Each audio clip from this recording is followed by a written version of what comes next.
Good evening and welcome to Chicago Tonight, Black Voices. I'm Brandis Friedman. On the show tonight, there are chronic diseases across the city of Chicago. Why are Black Chicagoans dying more than white Chicagoans? Chicago's top doctor on the city's plan to close the life expectancy gap between Black and white residents. That's when I realized, wow, these kids are really into this. How a Chicago native is helping kids take stock in themselves. I'm Angelito, and tonight I'll have more on an initiative that's working to continue the conversation surrounding the George Floyd riots. But first, some of the top stories from this week. Renters who've been struggling to make monthly payments are getting a bit more relief from the state of Illinois.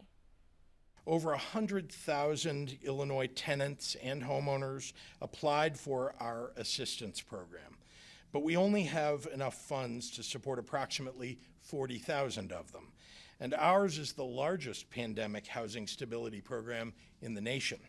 It is for that reason that I'll be extending our eviction moratorium for an additional 30 days. This means the rent moratorium now ends on October 22nd instead of this week. But Governor J.B. Pritzker also warns of a bleak financial outlook for the state, asking cabinet directors to cut at least 5% of their budgets for the current fiscal year and outline what a 10% reduction would look like for next year. Frustrated marijuana dispensary applicants are upping the pressure on the governor to pause the coming lottery for pot licenses, saying they think the process of granting them is flawed. Won't even tell us why we were deficient, and they're going to say to us that only 21 groups qualify. And guess what, everybody? Nowhere in America has any group ever got a perfect score, even the ones who are in the cannabis business now. But yet in Illinois, 21 companies get the perfect score. The group, Social Equity Advocate, says Illinois law hasn't lived up to its intent of allowing more Blacks, Latinos, and women to become dispensary owners.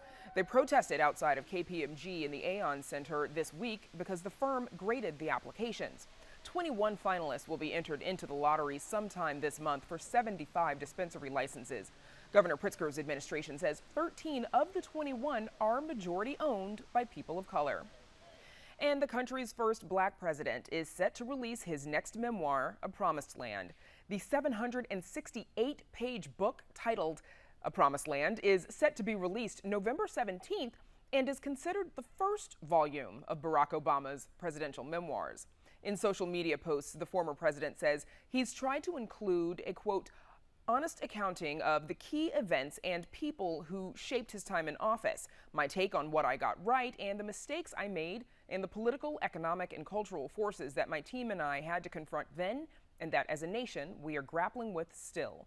Of course, it is already available for pre-order. And be sure to check out our website, WTTW.com/news, for the very latest from WTTW News. Up next, efforts to close the city's life expectancy disparities. Chicago Tonight, Black Voices, is made possible in part by Fifth Third Bank and by the support of these donors. At Fifth Third, we believe when diverse voices are heard and empowered, communities are made stronger, lives are made better, and the future holds greater promise for all. That's why we're proud to support Chicago Tonight, Black Voices. Together, we can make a difference. Together, we can drive change.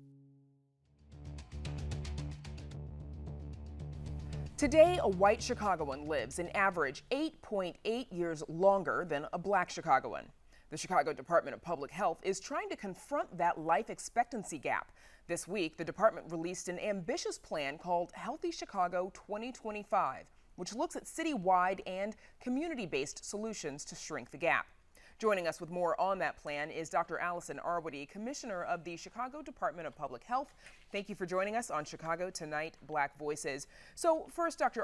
Arwady, the average in Chicago is 77.3 years, but whites are living to be 80.2 and blacks just 71.4 years. And we're looking at a graph that shows these expectancy rates. What would you say are the largest contributors to this gap? Yeah, so we've looked exactly at that at the Chicago Department of Public Health. The biggest contributor to that gap is chronic diseases. It's more than 4 years, more than half of the gap. And that's differences in terms of outcomes related to diabetes, heart disease, lung disease, cancers. 2 years of that gap is related to smoking related illnesses. So after chronic disease, next comes gun related homicide, very disproportionately affecting Black Chicagoans. Next in that gap still is infant mortality. Next is HIV and other infectious diseases, which would include COVID. And then finally would be opioid overdoses. So if we can make real progress on those 5 major issues as a city, we would absolutely see progress in terms of eliminating the racial life expectancy gap. And where in the city would you say that that difference is the largest? So that 8.8-year gap that we talk about is all comers across the city, but there are between particular neighborhoods gaps of as much as 17 years. And particularly there are communities on the south side that have some of the lowest life expectancy gaps, literally just a few L stops away from communities, particularly on the north side, that can have a life expectancy that is literally 17 years longer. And as we look at this map, the wider the expectancy is obviously in the darker blue colors, which we see concentrated on the south and the west sides. What do we know about the causes of these inequities that lead to these gaps? Yeah, I love this question because we don't stop with these 5 main drivers. We really think about why are those outcomes different? So chronic diseases, there are chronic diseases across the city of Chicago. Why are Black Chicagoans dying more than white Chicagoans? Some of this is about healthcare access, certainly making sure that people with diabetes can get their medications, but so much more of it is about what are the conditions, the social and living conditions that actually made someone more likely to develop diabetes. There's different levels of stress. There's different levels of walkability in neighborhoods, safe spaces for exercise. There's different access to healthy food. And then even underlying that, we have to think about, frankly, structural and institutional racism. Why are there differences in terms of the economic possibilities that are available in different neighborhoods? What does the long-term racial wealth gap look like?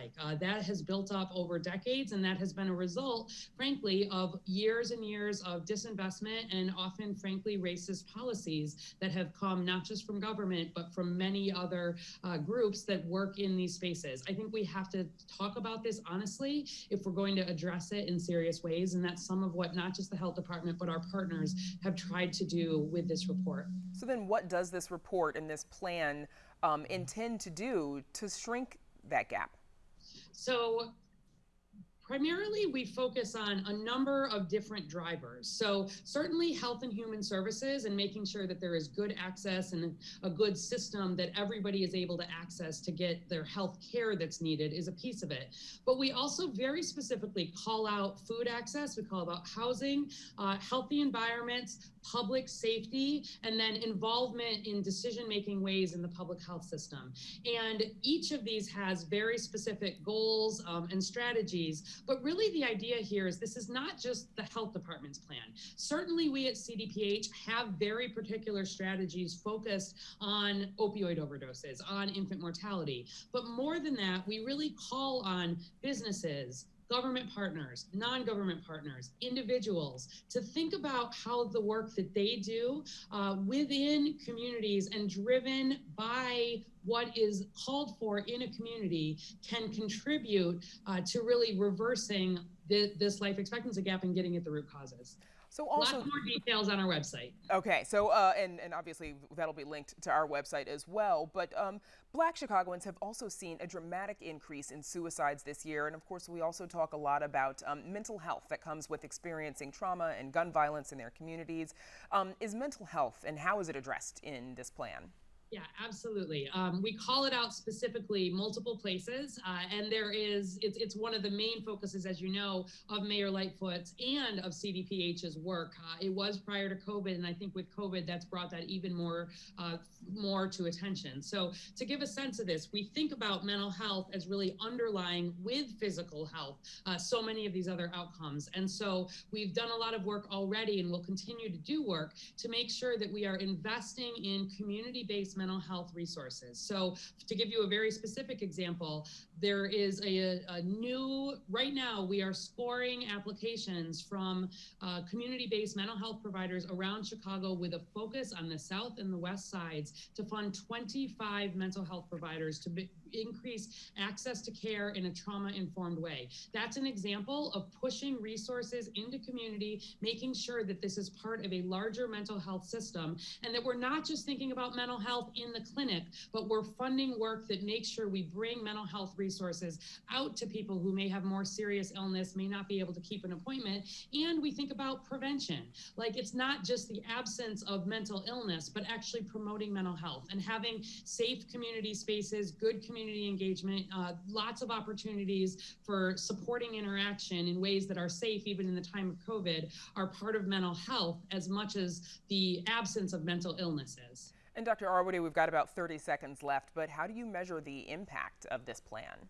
Yes, so we love data at CDPH, and so we are already developing an equity dashboard, and there are links to that on our website too. We'll obviously be following the life expectancy gap, but we'll also be following a lot of the indirect indicators, whether those are economic, whether those are feelings of neighborhood cohesion, things related to public safety, things related to investments that are made in these communities. So it'll be the health department with many other partners, and we encourage everybody to come to the health department website, download this, learn more about it, and please become part of the Healthy Chicago 2025 movement.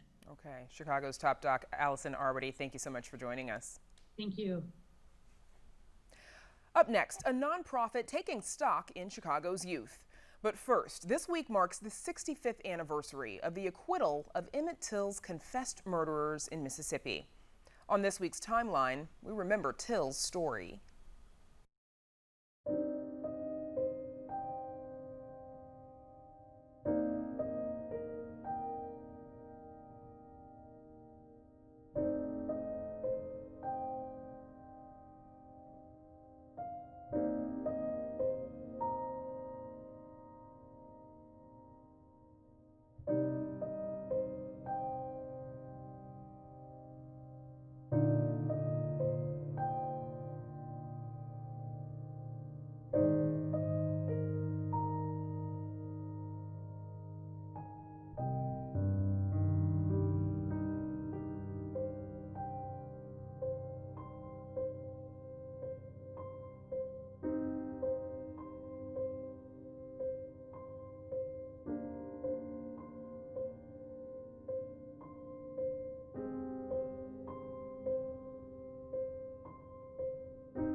Before God and man. And the way the jury chose to believe the ridiculous stories of the defense attorneys.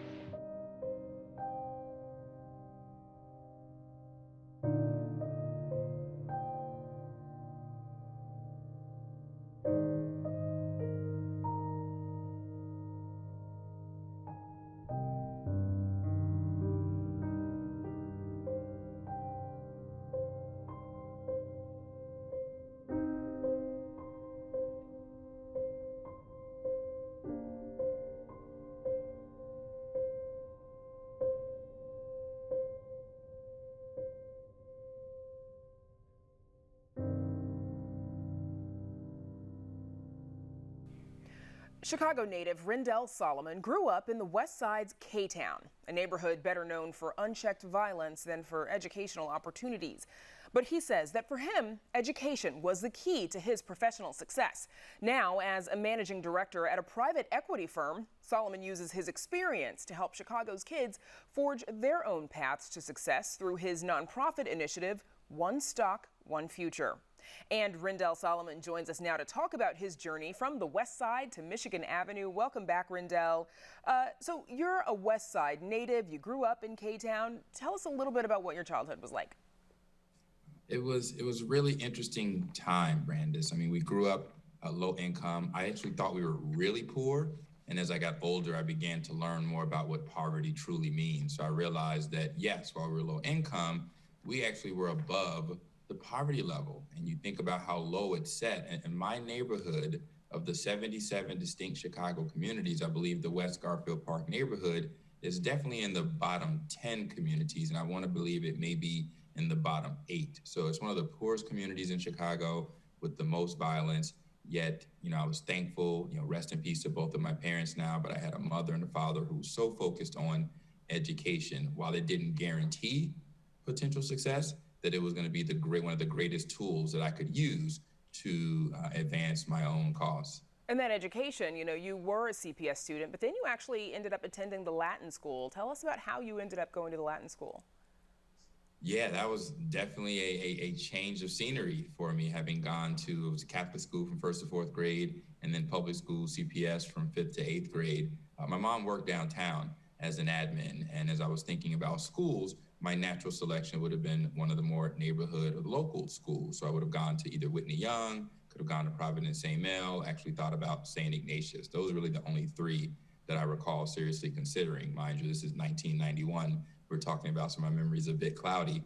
But then my mom learned about the Latin School of Chicago at work. And again, she was always one to push and look for unique opportunities for her 3 kids, me and my 2 younger sisters.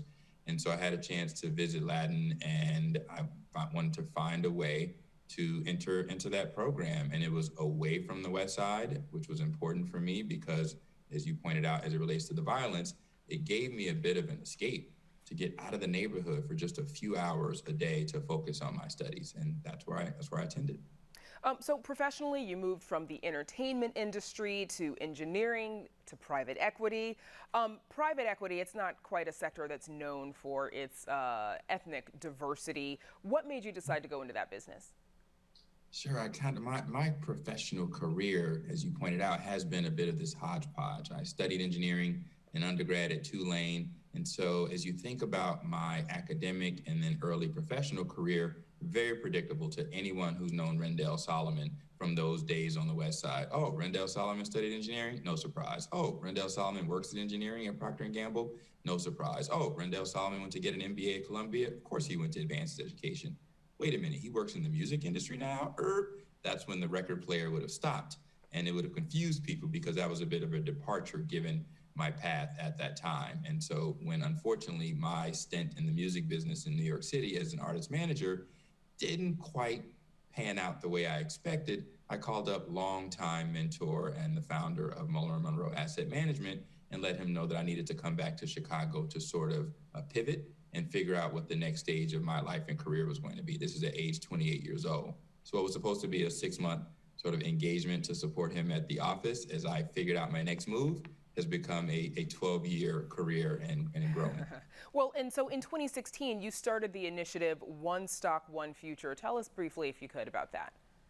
Absolutely. So moving back to Chicago, once I got a bit settled in my professional career, I began thinking more broadly about how I can have impact. I've served as an associate board president for Link Unlimited, helping young kids with education and scholarship. I've always been focused on mentoring. I know that that is powerful, but I was continuing to look to do something even more grand. I realized that working with one kid at a time didn't fulfill me as much. And so I had this idea about turning 1 million youth into public company shareholders, and that with that initial share of stock, that maybe that would sort of change their attitudes, their beliefs, and open up conversations that we could have with them about anything, not just stocks and investing, but about culture, about society, about politics, anything that you wanted to talk to a young person about. I could probably connect it to some company or some technology that they use and see every single day. And the following year, quickly, you started League of Superwomen to showcase women entrepreneurs, and it's fairly unusual for a man to do something like that, showcases women like that. Tell us, how did that come out of your private equity work? You mentioned the lack of diversity within private equity. You're absolutely correct. There are $70 trillion of assets being managed out there across the board, and less than 1.5% is being managed by women and minority-owned, women and diverse-owned firms. And so as I thought about the entrepreneurs whose companies are being funded, both in the venture capital world as well as other businesses, you also realize that there is a severe lack of funding available for women-led firms, and the women-led firms are often not able to grow to scale. So we're seeing faster growth with women-owned businesses in terms of the number of businesses, Brandis, but what we're not seeing is the same scalability in terms of revenue generation. And so I wanted to highlight that issue and point out some businesses of peers and colleagues that I know who were doing exactly that, and I thought it was worthwhile to profile them. Okay, and in 10 seconds, Rendell, advice to other Rendells growing up on the West Side right now. Man, take some chances. Don't be afraid of failure. All right, excellent advice. Our thanks so much to Rendell Solomon for joining us on Chicago Tonight, Black Voices. Happy to do it. And we're back with more Chicago Tonight, Black Voices, right after this. I'm Paris SCHUTZ. Next week on Chicago Tonight, one-on-one with former Governor George Ryan on his conviction, ending the death penalty, and more. And how a local architect is using his love for design to teach the next generation of artists. It's all next week at 7 here on 11. Looking for bonding activities during the pandemic, a South Side father and son began visiting neighborhood murals painted in the aftermath of George Floyd's death and demonstrations. Arts correspondent Angel Edo shows us how those visits eventually turned into a new photo book called Boarded Up Chicago.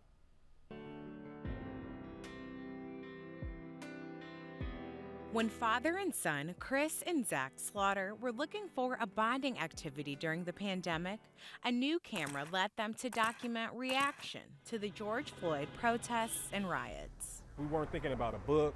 We weren't thinking about sharing the pictures. We were just needing something to do because quarantine had kept us separate, and we needed to do something where we could bond, talk, spend time together. And so we did that, and then from this, the book came. Witnessing the city's response to Floyd's death through public art or a mural movement encouraged them to have intimate conversations about what was going on around them. We had all types of conversations about the murals, about the riots, about the inequities that we're all facing, in addition to the COVID, the quarantine. Those conversations led them to 82nd and Cottage Grove, where a mural paying homage to George Floyd still remains. The business owner says she has no plans to take it down. Artists get a chance to tell the story of the time. Without the art and the images, us being able to see ourselves through the art, it's expression. And so it's important. It's our story. Artist Carlos Patterson told a story of the time in a piece honoring Black women. I wanted to be able to make this accessible to everyone. Everyone can look up Pearlie Smith, Yvonne McNeil, Sanji Taylor, Melissa Williams, Aura Rosario, Sandra Bland. There's a lot in which we have to do to demand justice so that his child will not become a victim and be put on the wall. My children won't be a victim. So that's what we're fighting for, that our lives really matter, and we have to matter to ourselves, and we have to constantly educate. The Chatham business owner who commissioned the piece agrees and says these images are a necessary reminder. Things happen in our community and affect us as a whole, and so that I think that we need to know about it. Our children need to know about it. There's 2 daycares here. Kids are stopping, they take pictures, they're asking, what does this mean? Now, the book's images are not exclusive to the South Side, but of the entire city. Now, this mural here on 35th in Indiana is one of very few that still remain. For Christopher and Zachary, it makes their documentation of this moment in history that much more significant. Now, when I asked the pair what made them choose this mural as the first image in their book, they had this to say. How bright and vibrant it is, it really pops. It's like a nice contrast to what's going on around here, the area. If you look at the image, I mean, she has full lips and, thick eyebrows. I mean, this is a representative of our beauty. It's the same beauty Chris says he believes everyone sees and hopes they will share after seeing their book. Maybe we can use this as a calling card to unite, because a lot of those images throughout the city call for unity, call for understanding, call for justice. And if that's the call throughout the city, then maybe we all agree. And we need to focus on the fact that we are agreeing, and let's get some things done. For Chicago Tonight Black Voices, I'm Angel Ito. If you're interested in checking out Boarded Up Chicago, visit our website for more information. And that's our show for this Sunday night. Be sure to check out our website, WTTW.com/news, for the very latest from WTTW News. And join Paris SCHUTZ and me tomorrow at 7 on Chicago Tonight. Now, for all of us here at Chicago Tonight Black Voices, I'm Brandis Friedman. Thank you for sharing part of your weekend with us. Stay healthy and safe, and have a good night.